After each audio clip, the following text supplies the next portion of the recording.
Então, nesse exercício 9, da seção 4.3 do livro do Lei da quarta edição, pede o seguinte: ache uma base tanto para o espaço coluna de A como para o espaço nulo de A, sendo dada então a matriz A e já dando qual é a matriz escalonada ao qual ela é equivalente, ou seja, já com o escalonamento realizado. Então nós vamos ver que é bem fácil achar uma base para o espaço coluna de A. Lembrando, o espaço coluna de A ele é um subespaço vetorial, né, gerado pelas combinações lineares das colunas da matriz A. Como cada coluna tem 3 componentes, ou seja, porque a matriz tem 3 linhas, então é claro que o espaço coluna é um subespaço do R3, certo? Mas nós não queremos uma base para o R3, nós queremos uma base para o espaço coluna de A. Então, tem que ser uma base para esse espaço específico, que é um subespaço no caso do R3. Então, como que nós vamos proceder? Como o escalonamento já foi feito, o que nós temos que olhar na hora de realizarmos o escalonamento? Veja que só tem 2 pivôs, o da primeira linha e o da segunda linha, e não há pivô na terceira linha porque é uma linha de zeros. Então, o que significa a presença desses pivôs? A presença dos pivôs vai dar exatamente o número de colunas linearmente independentes da matriz. Porque uma base precisa ser formada por vetores Li. Então, ao ter só 2 pivôs, isso está, tanto na primeira e na segunda coluna, isso está querendo representar que as 2 primeiras colunas da matriz são Li, e isso é claro, né, porque elas não são múltiplas uma da outra. Mas está dizendo que como não há mais pivôs na terceira e quarta coluna, então significa que a terceira e quarta coluna dessa matriz já estão ou já são combinação linear das primeiras 2 colunas da matriz. Ou seja, eles já estariam no espaço gerado por essas colunas. Então, significa que o espaço coluna de A vai ser o espaço gerado pelas primeiras colunas, certo? Menos 2, 2 e menos 3. E 4, menos 6 e 8. Portanto, como essas 2 colunas geram o espaço coluna e são Li, então as 2 colunas formam uma base para o espaço coluna. Então, se eu quiser uma base para o espaço coluna de A, a base é exatamente igual a esse conjunto, formado pela primeira matriz e pela segunda matriz. Então, ou seja, qualquer vetor coluna dessa matriz pode ser obtido por meio de uma combinação linear dessas 2 colunas aqui. Uma coisa que tem que cuidar é a seguinte: tem que cuidar para não pôr na base do espaço coluna essas colunas aqui. Isso aqui não são as colunas de A, certo? Isso aqui é só o escalonamento realizado para identificar onde estão as posições pivôs, certo? Mas essas aqui são as colunas dessa matriz B que não é igual à matriz A.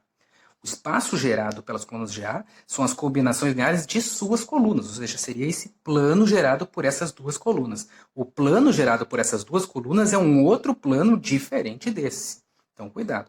Uma base do espaço coluna precisa ser vetores coluna da matriz A. Vejamos agora como achar uma base para o espaço nulo da matriz A.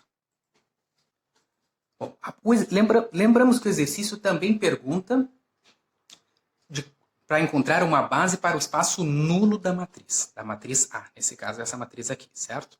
Então, o que é o espaço nulo mesmo? O espaço nulo são todos os vetores para os quais eu pego a matriz, multiplico por um vetor. Nesse caso, vai ter que ser um vetor de 4 componentes, que daria igual a tudo zero, certo? Isso é o espaço nulo. Bom, vou deixar isso aqui para depois. Então, isso é o espaço nulo, o conjunto dos vetores que multiplicados pelas vezes dão esse resultado igual a zero. Ou seja, é a resolução do sistema homogêneo. Como já foi dada que a matriz A, quando escalonada, resulta naquela matriz, dali nós já podemos identificar a solução do espaço homogêneo. Por quê? Porque quando nós fizermos escalonamento, nós vamos chegar nessa matriz 1, 0, 0, 0, 2, 0, 6, 5, 0 e 5, 3, 0. E do outro lado tudo zero. Né? Lembramos que já tínhamos percebido antes que temos pivôs na primeira e na segunda coluna, mas não temos na terceira e na quarta. O que significa isso em termos do espaço nulo? Que as variáveis x3 e x4 são livres. Ou seja, elas podem ser qualquer valor. Mas x1 não. x1 vai depender de x3 e x4 e x2 vai depender de x3 e x4. Então, a partir daqui, nós obtemos a solução. Qual solução?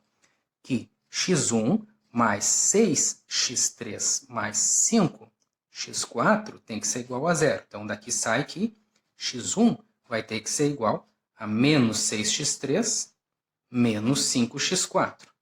Da mesma forma, 2 vezes x2 mais 5 vezes x3 mais 3 vezes x4 tem que dar zero. Então, daqui sai que x2 vai ter que ser igual ao quê? Passando para o outro lado e passando 2 dividindo, nós vamos ter que menos 5 meios de x3 menos 3 meios de x4. Mas nós queremos uma base para o espaço nulo. O que é uma base? São vetores LI que geram todos os vetores que são solução desse sistema. Lembrando, ele tem 4 componentes, x1, x2, x3 e x4. Mas x1 precisa ser igual ao que está aqui. Menos 6x3 menos 5x4.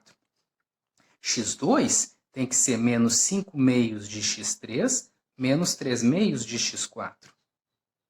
x3 é o x3. E o x4 é o x4. Fica igual como antes. O interessante é que nós conseguimos, a partir desse tipo de conjunto, identificar que qualquer vetor que satisfaça isso será a combinação linear exatamente de 2 vetores. Um que depende só de x3 e o outro que depende só de x4. Separando o termo que tem x3 do termo que tem x4. Então, vai ter uma parte que vai multiplicar, que x3 vai multiplicar, e uma parte que x4 vai multiplicar. Isso nós vamos conseguir escrever da seguinte forma: x3 vezes um determinado vetor, mais x4 vezes um determinado vetor. Que vetores são esses? É dado pelos números para os quais x3 multiplica em cada linha. Então, na primeira linha temos menos 6x3, então vamos ter menos 6 nessa posição, menos 5 meios nessa posição, 1x3, e não tem x3 na última posição, 0. Enquanto que x4 tem menos 5 nessa posição, menos 3 meios nessa posição. Não temos x4 na terceira linha, então é 0, e temos x4 aqui, 1. Então, esses dois vetores aqui, menos 6, menos 5 meios, 1 e 0, e o outro vetor, menos 5, menos 3 meios, 0 e 1, qualquer vetor do espaço nulo é a combinação linear desses dois vetores. E esses claramente são LI, porque não são múltiplos. Onde um tem posição 1, o outro tem posição 0. Então, não pode ser múltiplo um do outro. Portanto, uma base para espaço nulo seria exatamente esses dois vetores. Então, se eu chamar de V1 esse vetor aqui e de V2 esse vetor aqui, uma base para espaço nulo seria o V1 e o V2.